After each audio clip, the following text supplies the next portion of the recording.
listening to this on YouTube, no matter where you're listening to this, man, go ahead and smash that like button for us right now. And if you get an opportunity, make sure you share this video via text or Facebook. And I'm saying, man, before we came in today, you were telling me about Vanessa Bryant penning some type of a letter about Kobe and her daughter. Yeah, I was running through IG as I do during the business days, trying to look for content and things to speak on. And Vanessa Bryant, minutes into me scrolling, dropped video of young Gigi bawling her little heart out.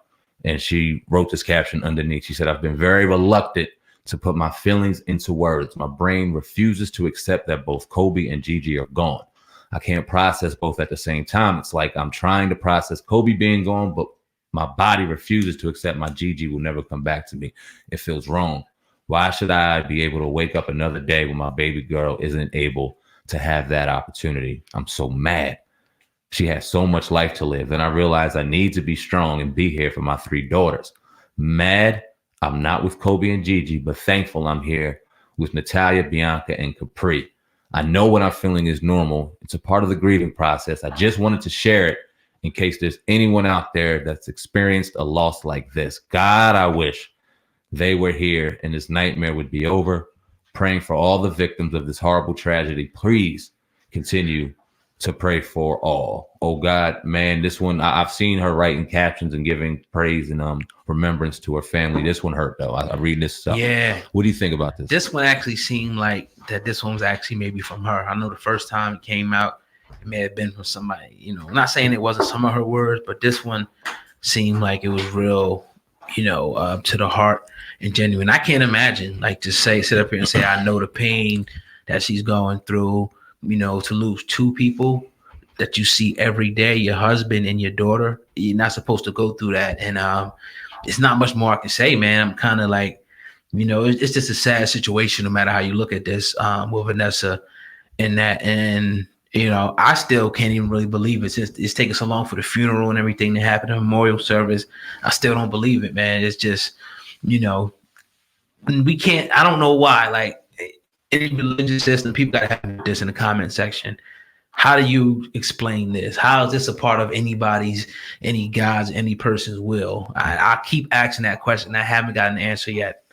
It's tough, man. It's tough to process. It's tough to understand that we've never met the man. We just watched him as a 19-year-old, and we were probably a couple years younger than that. I think he passed away when he was 41. I'm 36. So he was just leaving high school when I was entering high school. So right during the prime of the life, and you ain't too far behind that.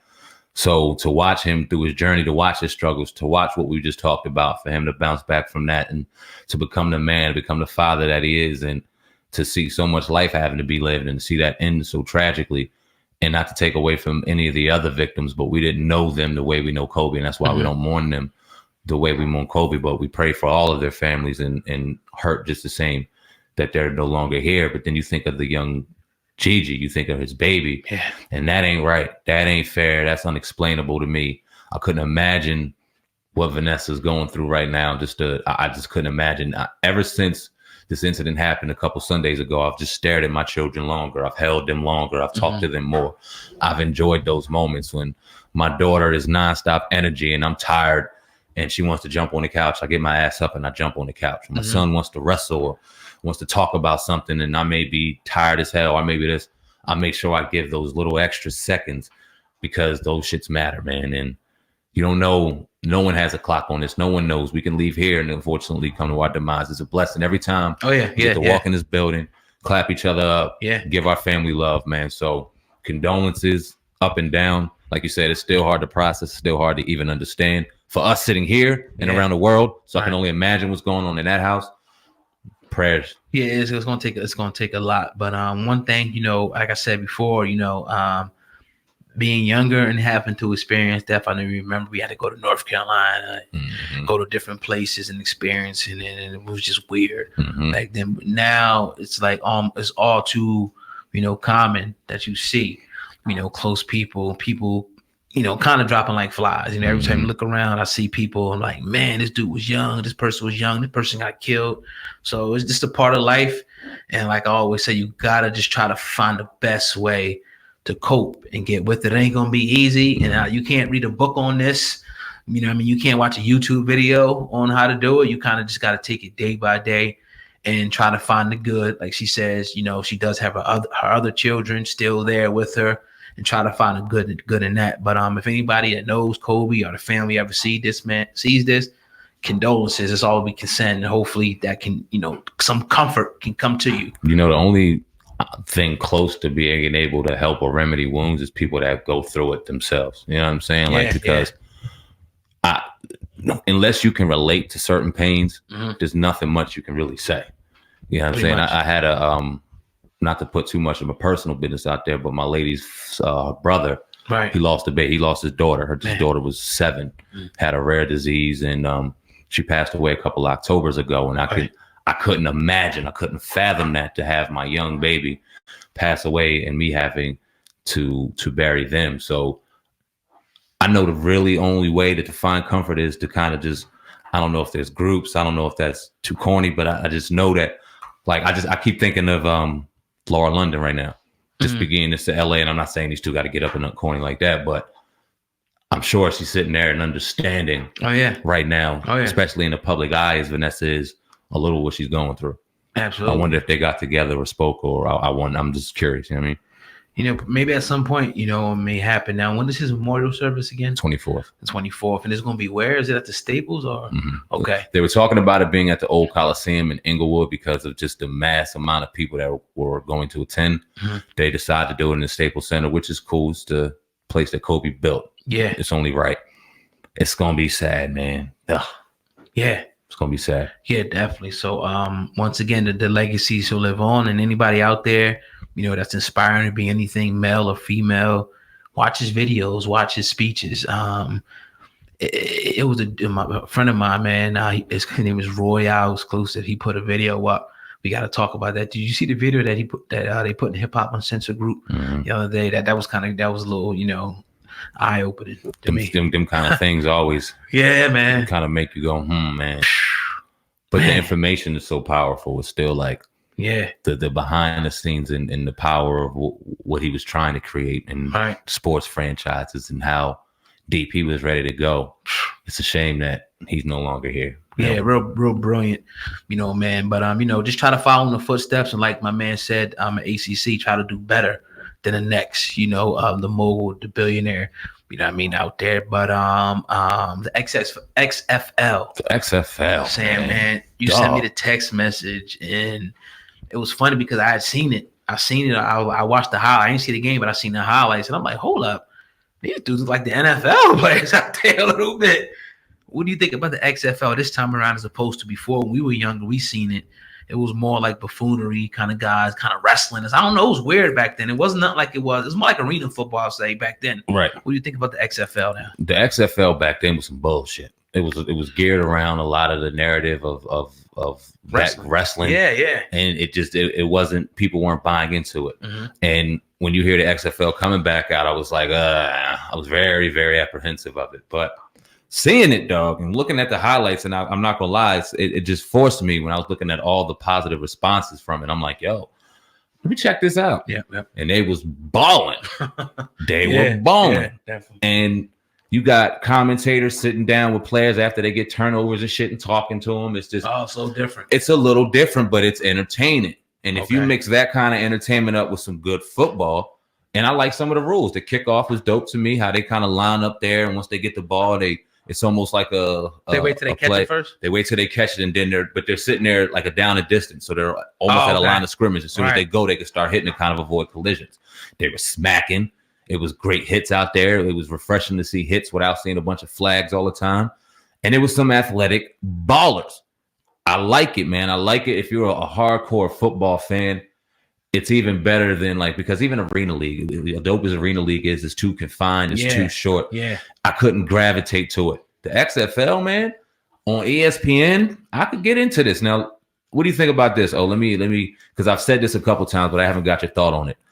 I think that the NFL has their hand in the XFL as well. I'm thinking it's more like a D League for the NFL. I'm thinking they're getting some of that revenue, and that's just how Vince McMahon is being able to do this. I don't think it's competition. And that's just based off of NFL Live promoting it, certain networks sponsored by the NFL promoting it. Now we got ESPN involved. What do you think of that notion? It could be. I mean, But I wouldn't. I mean, Vince McMahon, he eats competition. Billy. You know what I mean? So it's just like, I don't know. That could be true. You know what I'm saying? But I would think it'll be competition. I think he would want to try to get some of that market share, especially you talk about the level of competition going up now. Them probably going to start to more and more be able to pay their players more money. And as soon as the NFL's off now, it's like, you got an alternative now. You can start messing with this one. Is they in some of the same cities as the NFL. It'd be good to find that out. But I would think that it will be a competition. And what I think is going to happen is maybe 10 years down the line, they may at some point maybe compete. But what the NFL is going to start doing, I think, is stealing, some of their concepts, I bet. And maybe they should. I was going to ask you about that, like some of the things to make the game safer. They already are. Yeah, exactly. They're already looking at it. Game one. Right. Week one, they were looking at concepts, and it'll be and them collecting bargaining agreements and those meetings and things like that in the next couple of years. You already know. And this is why I think they also own it, because they're testing those out here. Right. And then bringing them and implementing them into place there. But like you said, man, Vince McMahon is a competitor. I would say if you're going to compete with them, do them on Saturdays during the NFL season. But the NFL will cook your ass. They can't do it during the season. They got to be after. They have to be after. And what was happening is you see a lot of the later round picks, maybe some of the picks that didn't get drafted, quarterbacks that didn't pan out in the league. They're starting to slide down and move down there. Yeah. So the game is still fast. The game is still competitive, because you're looking at professional athletes still being able to get a chance to ball. Oh, God, what do you think about this? You see, I want to talk about a couple players. Yeah. Antonio Brown being the first one, right? When he was in the league, he was top 2-3 receiver in the NFL. Yep. He's a baller. Yep. Not in the league right now for his own reasons. Should he be considering the XFL? Yes and no. I mean, I think that I don't know if they're going to probably not pay him nowhere near as much as the NFL will pay him right now. But if he loved the game that much, possibly. But before I kind of really give you an answer on it, I want to see the level. It looks like it could probably compete with the NFL, but let's see if players start coming from the XFL, going to the NFL and succeeding. That way we can see. Because if you're saying it's a D league, that means people that couldn't make it in the NFL, even though it was close and everything like that. I don't know if they're going to be able to, or if they're on the same level as players from NFL. Yeah, it looks like it, but I don't know. And what with you saying that, right? This is why I think it's also a great opportunity for Antonio Brown to go in there, because he's going to cook every fucking corner he goes against. Right. And it's only going to help benefit him. Now, maybe he won't get the upfront money like you will in the NFL, but he's going to kick down the doors. He'll kick down doors. He'll get endorsements. He'll be doing things, whatever city he plays in, he'll be getting money for that. It'll be a great financial streaming revenue. I think it would make sense for him to do that. You know what I mean? Right. Another one, Colin Kaepernick. Yeah. What do you think about him? He ain't playing no fucking football. Football. You said football. Right. Why say that? Because, I mean. You saying he don't want to play for the NFL anymore either? Do you think all that was a hoax? I questioned it. I said it earlier. He made one, but I don't think he will at this point. I think that's done. That road is done. Yeah, I think that road is closed. Now, it would be huge if players started going over there. Like, even if he went over there, it'd be huge. It'd be huge. He talk about Nike endorsements. Maybe players will start getting endorsements over there. It could really be something big, but I'm going to look into that if there's any affiliation with the NFL. We can have this conversation again, because I don't think so. But if it is, I mean, it's like NFL's buying out the competition, like how WWF bought out WCW back in the day. It's the same type of thing. But we'll see. I can't wait to find that out. Now, what do you think about alternate leagues like the Big Three and the XFL kind of being that extension off the NBA and the NFL? Do you like that? Hate it? Love it? I don't see nothing wrong with it. I love it. Yeah, I love it, especially like stuff like the Big Three. But the XFL, I'm not going to say that I'm going to jump on a team and be going crazy, rooting for them and all that. I ain't going that far. Yeah, I ain't going. I mean, I'm still my NFL dude, waiting for my Eagles to come up. But if it's just fly Eagles fly. If it's an opportunity, to watch some football, I ain't gonna pass it up. I ain't gonna turn it off. You know what I mean? So. Nah, Saturday if it's boring and I'm on ESPN, I can get entertained with some good ball. I'm definitely watching it. I ain't about to have a name in the hat, but it was some good balls. I was watching the game against Houston. I don't know who that quarterback is for Houston, but that dude is a baller. Right. He was jumping off my screen. I was like, okay. I can get down with this. This is Then it dope. was like I said, the players that's balling is going to end up NFL teams going to pick them up eventually. You know what I mean? So it's good a opportunity. good thing. Yeah, definitely. But yeah, man, another episode of the Hip Hop Uncensored podcast in the books, episode 311. If you enjoyed the podcast today, go ahead and smash that 5-star rating on your screen right now. Please do not forget. Also, you can subscribe to the podcast there to make sure you get all future episodes. Man, we drop a lot of podcasts, 4 episodes per week. So you definitely want to make sure that you stay updated on all the latest hip hop news. Great show today, Sandman. We back tomorrow, episode 312 of the Hip Hop Uncensored podcast. That's your brother Sandman over there. I'm your brother. Oh God. Hip Hop Uncensored podcast. Over and out. Peace.